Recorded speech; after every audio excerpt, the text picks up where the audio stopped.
ఈరోజు దేవుని వాగ్దానం యెషయా గ్రంథము 48వ అధ్యాయం 17వ వచనం. నీవు నడువవలసిన త్రోవను నిన్ను నడిపించుదును, నీవు నడువవలసిన త్రోవను నిన్ను నడిపించుదును. నీ విమోచకుడును ఇశ్రాయేలు పరిశుద్ధ దేవుడునైన యెహోవా ఇలాగు సెలవిచ్చుచున్నాడు. నీకు ప్రయోజనము కలుగునట్లు నీ దేవుడునైన యెహోవానగు నేనే నీకు ఉపదేశము చేయుదును. నీవు నడువవలసిన త్రోవను నిన్ను నడిపించుదును. నీవు నా ఆజ్ఞలను ఆలకింపవలెనని నేనెంతో కోరుచున్నాను. ఆలకించిన ఎడల నీ క్షేమము నది వలెను, నీ నీతి సముద్ర తరంగముల వలెను ఉండును. నీ సంతానము ఇసుక వలె విస్తారమగును, నీ గర్భఫలము దాని రేణువుల వలె విస్తరించును. వారి నామము నా సన్నిధి నుండి కొట్టివేయబడదు, మరువబడదు. ప్రవక్త అయిన యెషయా ద్వారా దేవుని ప్రజలైన ఇశ్రాయేలు వారి కొరకు ఆయన వాగ్దానపూర్వకముగా వారి యొక్క బానిసత్వములో నుండి, అనగా ఐగుప్తులో నుండి, అలాగే బబులోనులో నుండి వారిని వెలుపలికి తీసుకుని వచ్చుటకు, వారిని స్వతంత్రులనుగా చేసి వారిని ఆశీర్వదించుటకు కారణం ఒక్కటే. అది వారు శ్రమలో దేవునికి చేసిన ప్రార్థన, పెట్టిన మొర. యెషయా గ్రంథము 48వ అధ్యాయం 17వ వచనంలో, నీకు ప్రయోజనము కలుగునట్లు నీ దేవుడనైన యెహోవానగు నేనే నీకు ఉపదేశము చేసేదను. నీవు నడువవలసిన త్రోవను నిన్ను నడిపింతును. నీవు ఆలకించిన ఎడల నీ క్షేమము నది వలె నుండును, నీ నీతి సముద్ర తరంగముల వలె విస్తారమగును అని వాగ్దానం చేస్తూ ఉన్నారు. యెషయా గ్రంథం 54వ అధ్యాయం 13వ వచనంలో, నీ పిల్లలందరూ యెహోవా చేత ఉపదేశమునందుదురు, నీ పిల్లలకు అధిక విశ్రాంతి కలుగునని వారు లోబడి ఆయన ఉపదేశమునకు చెవియొగ్గితే కలిగే విశ్రాంతిని గూర్చి వాగ్దానం చేస్తున్నారు. 73వ కీర్తన 24వ వచనంలో, నీ ఆలోచన చేత నీవు నన్ను నడిపించెదవు, తరువాత మహిమలో చేర్చుకొందువు అని కీర్తనాకారుడైన ఆసాపు చెబుతూ ఉన్నారు.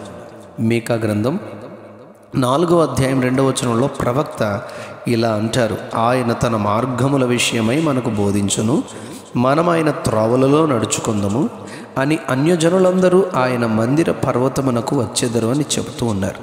25వ కీర్తన 9వ వచనంలో, న్యాయ విధులను బట్టి ఆయన దీనులను నడిపించును, తన మార్గమును దీనులకు నేర్పును, వాడు కోరుకొనవలసిన మార్గమును ఆయన వానికి బోధించును, అతని ప్రాణము నెమ్మదిగా ఉండును, అతని సంతానము భూమిని స్వతంత్రించుకొనును అని ఆయన బోధను అనుసరించే మార్గములో నడిచే వారి ఆశీర్వాదాన్ని ప్రభు ప్రకటిస్తున్నారు. ఆదికాండం 24వ అధ్యాయం 27వ వచనంలో, అబ్రహాము ఇంటిలో పెద్ద దాసుడైన ఎలియాజరుకు అబ్రహాము యొక్క కుమారుడైన ఇస్సాకు యొక్క పెళ్లి బాధ్యతలను అప్పగిస్తారు.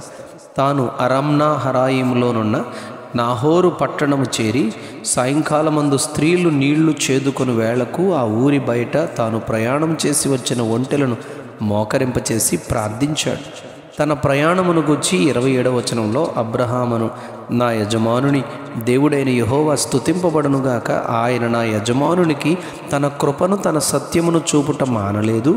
నేను త్రోవలో ఉండగానే యెహోవా నా యజమానుని బంధువుల ఇంటికి నన్ను నడిపించనని రెబ్కా తన ఇంటికి తీసుకుని వెళ్ళినప్పుడు కుటుంబాన్ని గూర్చి ఇలా మంచి సాక్ష్యము ఎలియాజరు చెప్పారు. అవును, ఆయన యొక్క ఉపదేశానుసారముగా బోధింపబడిన మార్గంలో త్రోవలో నడిచిన వారు తప్పక ఇలాంటి సాక్ష్యాన్ని ఎలియాజరు వలె చెప్పగలుగుతారు.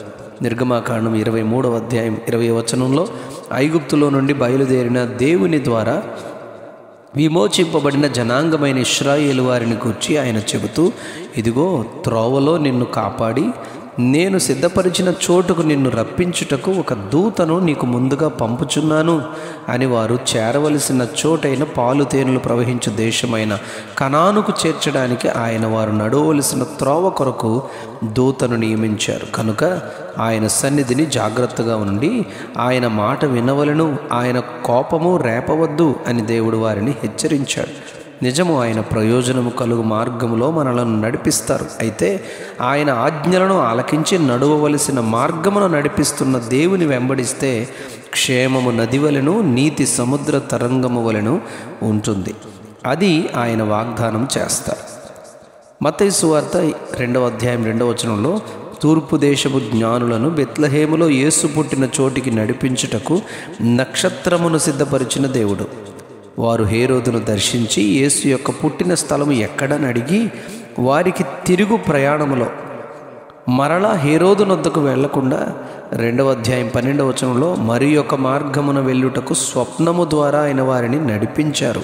అవును, ప్రయోజనకరమైన క్షేమకరమైన మార్గంలో ఆయన మనలను నడిపించు దేవుడై ఉన్నాడు. మనమును నమ్మి ఆయన నడిపించే త్రోవలో నడుచుకునే కృపను ఆయన నుండి పొందుకుందుముగాక. Amen, amen, amen. నీవు నడువవలసిన త్రోవని నిన్ను నడిపించుదును.